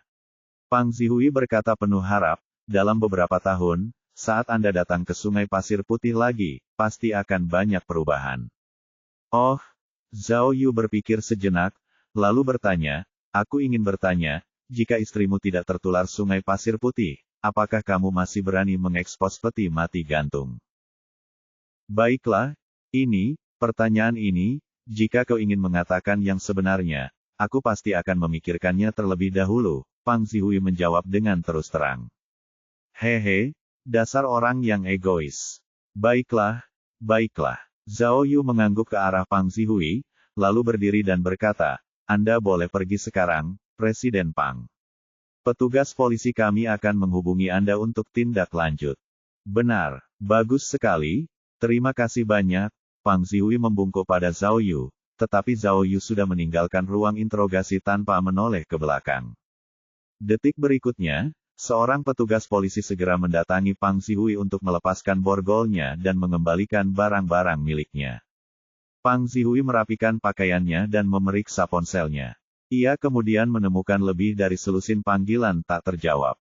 Sebagian besar panggilan berasal dari istrinya. Dia tidak sabar untuk meninggalkan ruang interogasi dan segera menelepon istrinya kembali.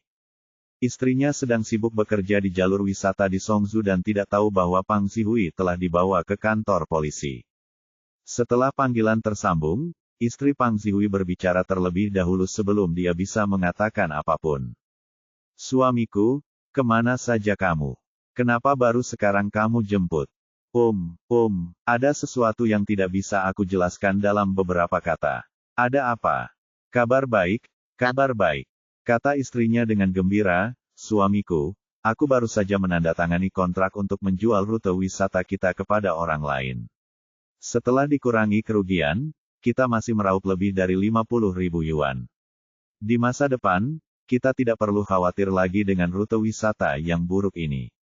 Suamiku, kau dengar itu? Halo, suamiku.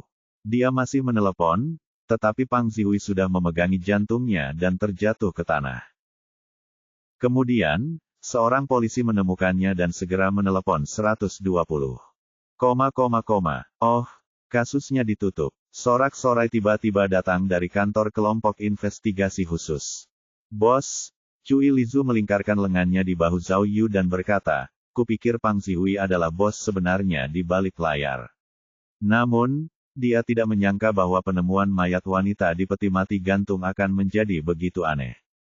Presiden Pang adalah orang yang cukup menarik. Ketua tim, Zheng Ke segera melaporkan.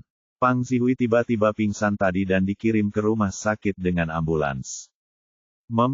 Zhao Yu menggelengkan kepalanya dan mendesah. Aku tahu, Presiden Pang benar, dia memang orang biasa yang tidak penting. Namun, sosok kecil itu tidak sedih. Jika dia punya keberanian, dia masih akan memiliki kekuatan besar. Namun, orang egois dan tak berguna seperti dia hanya akan mengalami akhir yang tragis. Wow, bos, kata Cui Lizu sambil menepuk bahunya. Kau terengah-engah saat ku katakan kau gemuk. Apa kau kecanduan bermain filsafat? Ada apa? Zhao Yu segera menyingkirkan tangannya yang kotor dan membalas. Sekarang kasusnya sudah terpecahkan, kamu tidak mengizinkan orang untuk pamer. Ketua tim, kata Zeng kebersemangat, semua tersangka telah ditangkap, dan semua teka-teki telah terpecahkan. Kasus peti mati gantung, apakah akhirnya bisa ditutup? Zhao Yu mengangguk, senang. Kali ini, sudah hampir waktunya. Lalu apa yang kita tunggu? Cui Lizu meraih lengan Zhao Yu lagi. Kapan kamu akan melakukan ini jika kamu tidak bersenang-senang malam ini? Bos, kamu harus mentraktir kami. Batuk-batuk, tepat saat semua orang mulai bersemangat, seseorang masuk dari luar tanpa ada yang menyadarinya. Baru setelah pria itu batuk, semua orang menoleh dan melihat bahwa itu adalah Gao Fakai, dokter forensik.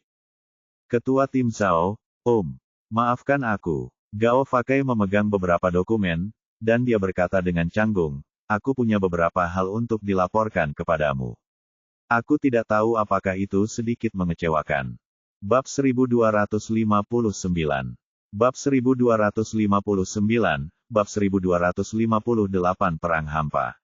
Menurut para saksi, kami telah menemukan tempat kejadian perkara mayat perempuan nomor 6, kecelakaan Geng Yai, kata Gao Fakai sambil menyerahkan barang-barang itu kepada Zhao Yu.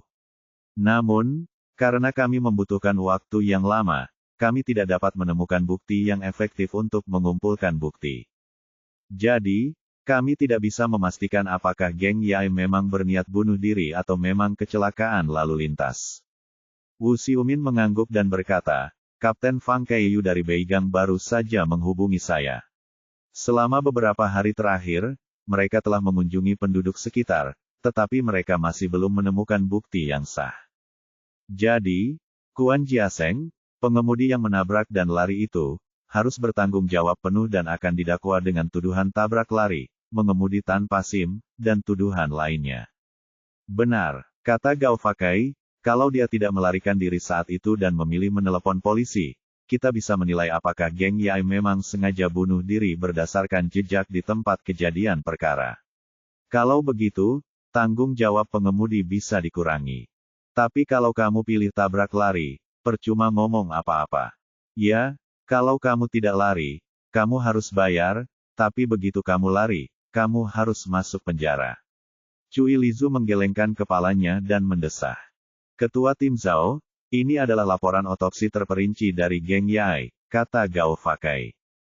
Kami telah memastikan melalui pemindaian otak bahwa cedera fatal Geng Yai berasal dari kepalanya, yang merupakan kematian satu kali. Mobil Bailang tiba di tempat kejadian hampir 20 menit kemudian. Oleh karena itu, kami dapat memastikan bahwa Geng Yai sudah meninggal saat itu. Saya mengerti. Zhao Yu mengambil informasi itu dan berkata dengan sopan, terima kasih atas kerja kerasmu. Zeng cepat-cepat berkata, ternyata ketua regu itu khawatir bahwa ketika Bailang melihat Geng Yai, dia belum mati, tetapi akan dibunuh oleh Bailang. Ya, kata Zhao Yu, ini masalah alam, yang sangat penting. Kita harus menyelidikinya dengan saksama dan tidak boleh ceroboh.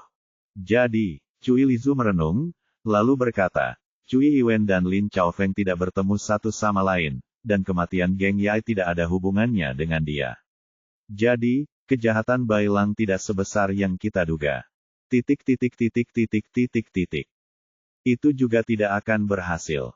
Zhao Yu menggelengkan kepalanya. Dakwaan disewa untuk membunuh hampir terbukti. Saya sudah bertanya kepada Jaksa Mao Xianghua.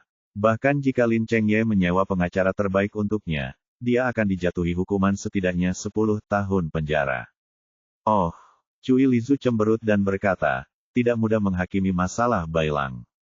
Apa yang telah dia lakukan memang cukup buruk, dan dia pantas mendapatkannya. Tapi, ketika dia memikirkan saudara perempuannya, dia merasa bahwa dia agak menyedihkan. Dulu, kalau bukan karena penyakit ayahku, aku tidak akan masuk ke sarang pencuri itu. Kalau tidak, aku mungkin sudah menjadi pramugari atau semacamnya. Seru Cui Lizu. Teruskan saja. Zhao Yu memotong pembicaraannya dan berkata kepada Gao Fakai, silakan lanjutkan.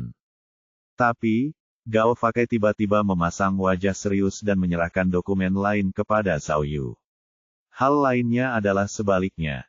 Ini adalah hasil tes darah yang kami lakukan pada mayat wanita nomor 7, Bian Ruxin. Gao Fake menghela napas. Sulit dibayangkan bahwa setelah 33 tahun, sampel darahnya masih terawetkan dengan baik, dan masih dapat diuji dengan jelas. Lihat, kadar hemoglobinnya tidak normal. Berbeda dengan kasus asfiksia biasa. Juga, kami telah melakukan analisis darah dan tes untuk K+ dan CL. Hasilnya membuktikan bahwa, Gao Fake melihat sekeliling dan berkata, penyebab sebenarnya kematian Bian Ruxin bukanlah karena lehernya dicekik, tetapi karena sesak napas akibat vakum yang langka. Ah, apa maksudmu? Cui Lizu tidak mengerti. Maksudnya, Gao Fake berkata dengan menyesal, ketika Bian Ruxin dimasukkan ke dalam peti mati oleh Jiang Yong, dia masih. Ya Tuhan, apakah dia masih hidup? Cui Lizu tercengang. Bagaimana mungkin? Jiang Yong tidak pernah membunuh siapapun, jadi dia mengira Bian Ruxin sudah mati karena dia tidak bernapas. Faktanya, dia hanya jatuh ke dalam keadaan syok yang menyesakkan. Jika dia diselamatkan saat itu, dia masih bisa diselamatkan. Sayangnya, Jiang Yong tidak tahu. Gao Fake menghela nafas. Dia masih memasukkan Bian Ruxin ke dalam peti mati gantung. Dalam beberapa hari terakhir, para ahli dari Akademi Ilmu Pengetahuan telah mempelajarinya. Mereka percaya bahwa peti mati gantung dapat memanfaatkan perbedaan suhu antara bagian dalam dan luar untuk mengosongkan oksigen di dalam peti mati dengan cepat, mencapai keadaan yang mirip dengan ruang hampa. Ini juga dapat berperan sebagai sterilisasi, yang memastikan bahwa jenazah tidak akan membusuk. Jadi, penyebab sebenarnya kematian Bian Ruxin adalah mati lemas di peti mati gantung. Aduh, kejam sekali. Cui Lizu mengumpat dengan marah, Jiang Yong ini memang pantas mati. Kurasa, saat itu, bahkan jika dia tahu Bian Ruxin masih hidup, dia mungkin tidak akan berhenti. Pembunuh yang kejam seperti itu juga harus dimasukkan ke dalam peti mati gantung dan dicekik sampai mati. Cui Lizu bersemangat, suaranya tinggi. Setelah dia selesai memarahi, kerumunan tiba-tiba terdiam. Akeong novel bin et Akeong. Jelas, kata-kata Cui Lizu yang terlalu agresif tidak sesuai dengan identitas profesionalnya sebagai penyidik khusus. Namun, kata-katanya bergema di telinga yang lain, menyebabkan semua orang berpikir keras tentang sebab dan akibat dari masalah ini. Batuk. Gao Fake melihat suasana agak canggung, jadi dia pura-pura batuk dan berkata, sudah kubilang, aku akan merusak suasana hati semua orang. Petugas polisi Zhao. Dia menyerahkan salinan terakhir kepada Zhao Yu dan berkata, ini dikirim oleh polisi di Guangzhou. Data DNA Gao Yong, setelah dibandingkan, benar-benar cocok dengan DNA yang ditemukan di bawah kuku Bian Ruxin. Jadi, kasus mayat perempuan nomor 7 bisa dinyatakan selesai. Ada satu hal lagi. Gao Fake melanjutkan, kami menghubungi Malaysia, dan kedua paman Bian Ruxin sedang dalam penerbangan pulang. Jika sudah waktunya, kami akan mengatur agar mereka melakukan tes DNA untuk memastikan identitas Bian Ruxin benar.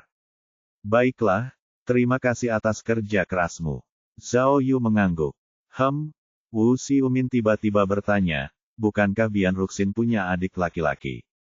Kenapa adiknya tidak datang? Oh, benarkah? Aku tidak tahu. Gao menggelengkan kepalanya. Aku tahu, aku yang menelepon. Zeng cepat-cepat menjawab, kakak Bian Ruxin memang punya penyakit mental sejak dia masih kecil, kalau tidak. Keluarganya tidak akan memilih untuk pindah ke Malaysia untuk mencari nafkah. Oh, Zhao Yu mengangguk. Tidak heran, selama bertahun-tahun, keluarga mereka tidak memperbarui informasi orang hilang mereka. Astaga, keluarga mereka sungguh menyedihkan. Cui Lizu mendesah. Kudengar Bian Ruxin selalu menjadi murid yang baik. Jika dia tidak mengalami kemalangan itu, dia pasti akan menjadi murid yang baik. Situasi keluarga mereka mungkin akan sangat berbeda. Bos, ini mengingatkanku pada kalimat di buku catatanmu. Ya, ada berliter-liter air mata di balik setiap kejahatan. Zhao Yu berkata dalam hatinya, lalu mengeluarkan buku catatan kuningnya dan membalik halaman depan. Sampai saat ini, hanya 1 dari 5 kasus besar yang belum terpecahkan. Masih ada pemeriksaan silang di balik kasus pembantaian Gunung Huayun. Zhao Yu berpikir dalam hati, seharusnya tidak terlalu jauh dari tanda centang terakhir, kan? Bab 1260. Bab 1260, tonton TV dengan cepat. 3 hari kemudian, di kantor polisi di kota Fulai, Provinsi Fulai. Ketua tim, kami sudah memeriksa semuanya dengan saksama, dan tidak ada masalah dengan kasus ini dari awal hingga akhir. Zheng Ke menyerahkan sebuah dokumen kepada Zhao Yu, yang isinya tentang kasus perampokan, pemerkosaan, dan pembunuhan. Ternyata, setelah Zhao Yu memecahkan kasus peti mati gantung, dia tidak terburu-buru untuk pergi, tetapi telah memenuhi janjinya untuk datang ke kota Fulai untuk menyelidiki insiden seorang pria mengemudikan truk besar dan menabrak mobil tahanan polisi. Saat itu, ketika Zhao Yu sedang dalam perjalanan ke kapal pesiar untuk menyelidiki Lin Chengye, dia mengalami kecelakaan mobil yang disengaja. Setelah dilakukan penyelidikan, ternyata sopir truk besar itu marah-marah karena mengeluhkan tidak adilnya putusan pengadilan dan tidak menjatuhkan hukuman mati kepada 3 orang pelaku pembunuhan istrinya. Saat itu, Zhao Yu juga merasa bahwa keputusan pengadilan tidak adil. Alasan yang diberikan oleh pihak rumah sakit adalah bahwa ketiga pelaku memiliki penyakit mental dan hukuman mati tidak sesuai untuk mereka.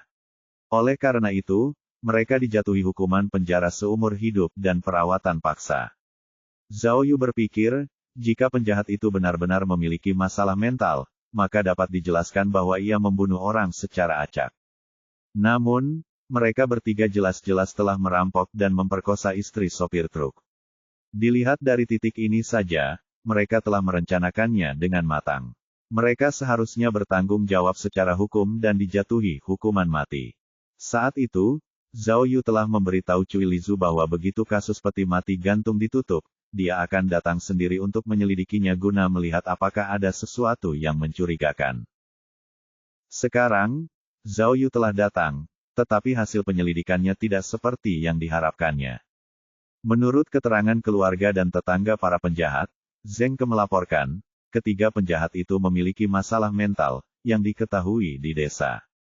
2 di antara mereka bahkan memiliki kecenderungan melakukan kekerasan.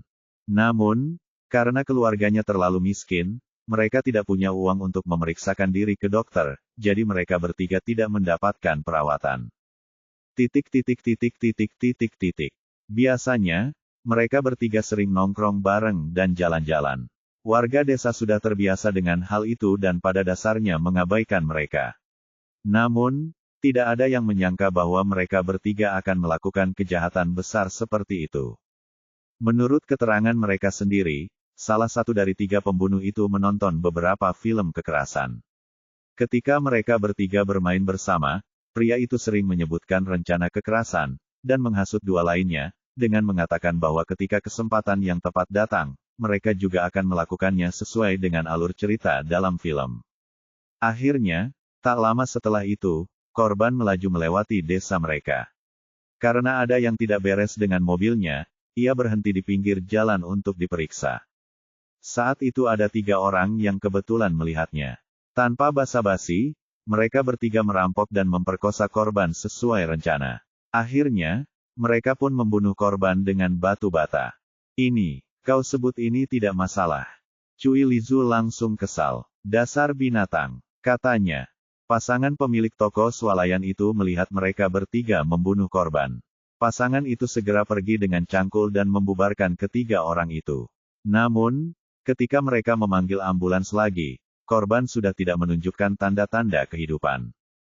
Kemudian, petugas polisi yang datang lebih dulu langsung menangkap ketiganya dan menemukan barang-barang milik korban di tempat kejadian perkara. Kemudian, melalui pengumpulan bukti-bukti yang dilakukan oleh kepolisian, terbukti bahwa ketiga tersangka tersebut memang merupakan pembunuh korban. Ketiganya pun mengakui perbuatannya, yaitu perampokan, pemerkosaan, dan pembunuhan. Awalnya kasusnya sudah sangat terang benderang, tapi saat kejaksaan resmi menjerat mereka, ditemukan fakta bahwa ketiganya mengalami gangguan jiwa. Jadi, mereka mengundang seorang psikiater profesional untuk melakukan tes psikologis pada mereka bertiga. Hasilnya membuktikan bahwa ketiganya memiliki penyakit mental dengan tingkat yang berbeda-beda. Ada yang cemas, ada yang berhalusinasi, dan ketiganya mengalami psikosis intermiten. Mereka memiliki tingkat kemampuan kognitif tertentu, tetapi mereka berbeda dari orang normal. Mengingat hasil penilaian ini, maka menurut hukum pidana, pengadilan harus memikul tanggung jawab pidana terhadap pasien gangguan jiwa yang belum sepenuhnya kehilangan kemampuan mengenali atau mengendalikan perilakunya sendiri, tetapi hukumannya dapat dikurangi atau diperingan. Hasilnya, pengadilan akhirnya menjatuhkan vonis kepada ketiga korban agar dibebaskan dari hukuman mati, namun dijatuhi hukuman penjara seumur hidup. Namun pada kenyataannya, karena peraturan penjara, para tahanan seperti itu biasanya dikirim ke tempat yang ditentukan untuk menjalani perawatan paksa. Mereka baru akan dipindahkan ke penjara untuk menjalani hukumannya setelah efeknya terlihat jelas. Bagaimana ini bisa terjadi? Cui Lizu tertekan. Bukankah ini berarti bahwa setelah mereka membunuh seseorang, mereka tidak hanya tidak akan membayarnya, tetapi mereka juga akan mendapatkan perawatan medis gratis. Ini terlalu tidak adil. Itu tidak adil, Wu Xiumin berkata tanpa daya. Ngomong-ngomong, wali juga harus memikul tanggung jawab tertentu, dan akan ada kompensasi perdata. Dia sudah meninggal, apa gunanya kompensasi? Cui Lizu masih belum yakin. Tidak heran suami korban ingin mengendarai truk besar untuk menabrak mobil tahanan. Bos, kata Rantau kepada Zhao Yu, kami menyelidiki latar belakang ketiga orang itu. Pada dasarnya, anggota keluarga mereka berharap mereka bisa tersesat suatu hari nanti. Tidak berlebihan jika dikatakan bahwa setelah kejadian besar seperti itu, keluarga bahkan berharap pengadilan akan menjatuhkan hukuman mati kepada mereka.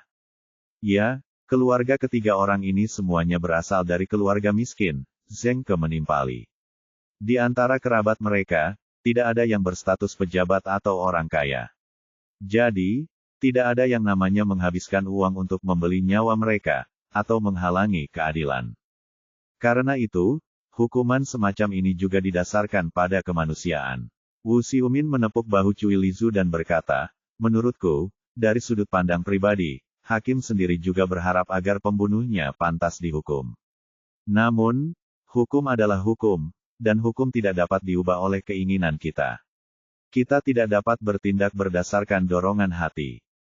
Zhao Yu lalu bertanya pada Zengke, bagaimana dengan supirnya? Dia masih di pusat penahanan, jawab Zengke.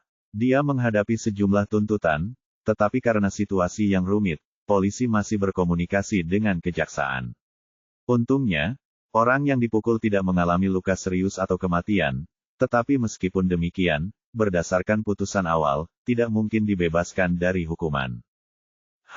Dimengerti, Zhao Yu berkata dengan lesu, karena tidak ada masalah dengan kasus ini, maka tujuan kita telah tercapai. Baiklah, semuanya, mari kita perbaiki mentalitas kita.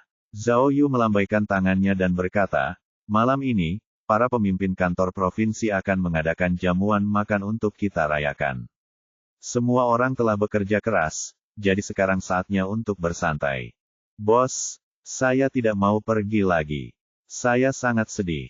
Cui Lizu menyilangkan tangannya dan berkata, ketika saya memikirkan korban yang meninggal secara tragis, saya teringat pada putra dan putrinya. Ibunya terbunuh, dan sekarang ayahnya masuk penjara. Sungguh menyedihkan. Jangan, Zhao Yu ingin membujuknya, tetapi sebenarnya, hatinya terasa sesak karena hal ini. Tepat saat Zhao Yu tengah memikirkan liriknya, telepon genggamnya tiba-tiba berdering. Dia membukanya dan melihat bahwa Miao Ying telah mengiriminya pesan teks. Pesan teks itu hanya berisi 4 kata, cepat dan tonton TV. Akeong novel bin et akeong. Televisi. Zhao Yu menggaruk kepalanya dan segera bergumam kepada orang banyak, apa maksudmu? Miao Ying menyuruhku menonton TV. Begitukah? Rantau bertanya cepat, apakah aksi heroik kita memecahkan kasus peti mati gantung itu ada di berita? Televisi. Cepat, lihat, apakah ada foto close-up diriku? Tidak ada televisi, kata Wu Xiumin sambil menunjuk ke kantor. Saya bersedia, saya bersedia. Zeng keburu-buru menyalakan tabletnya dan berkata, ada siaran langsung di TV di sini, tapi saya tidak tahu saluran mana yang harus saya tonton. Kita nyalakan dulu, desak Rantau. Menurutku, setidaknya harus ada stasiun TV Provinsi Fulai, kan? Baiklah, baiklah. Zeng segera menyalakan komputernya dan membuka stasiun TV Provinsi. Pada akhirnya, memang ada berita di TV. Petik 2. Menurut verifikasi banyak pihak, informasi itu benar. Oleh karena itu, dengan mereka bertiga menyerahkan diri, kasus pembantaian Gunung Huayun yang telah bungkam selama 9 tahun akhirnya berakhir.